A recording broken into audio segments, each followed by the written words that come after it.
اگر تمہیں زخم شکست لگا ہے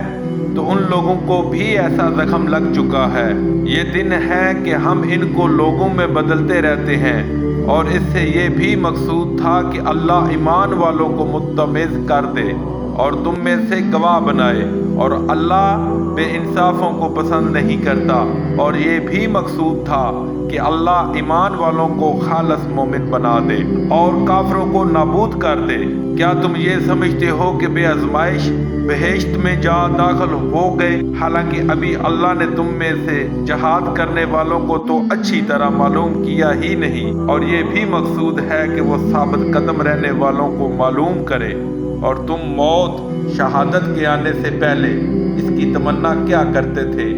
سو تم نے اس کو آنکھوں سے دیکھ لیا۔ اور اے محمد صلی اللہ علیہ وسلم تو صرف اللہ کے پیغمبر ہیں،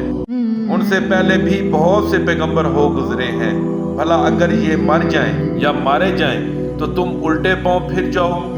یعنی مرتد ہو جاؤ، اور جو الٹے پاؤں پھر جائے گا تو اللہ کا کچھ نقصان نہیں کر سکے گا، اور اللہ شکر گزاروں کو بڑا ثواب دے گا۔ اور کسی شخص میں طاقت نہیں کہ اللہ کے حکم کے بغیر مر جائے، اس نے موت کا وقت مقرر کر کے لکھ رکھا ہے، اور جو شخص دنیا میں اپنے اعمال کا بدلہ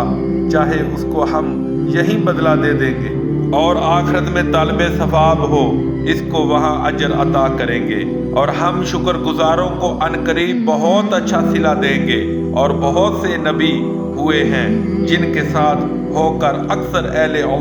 اللہ کے دشمنوں سے لڑے ہیں، تو جو مصیبتیں ان پر راہ الہی میں واقع ہوئیں ان کے سبب انہوں نے نہ تو ہمت ہاری اور نہ بزدلی کی، نہ کافروں سے دبے، اور اللہ استقلال رکھنے والوں کو دوست رکھتا ہے۔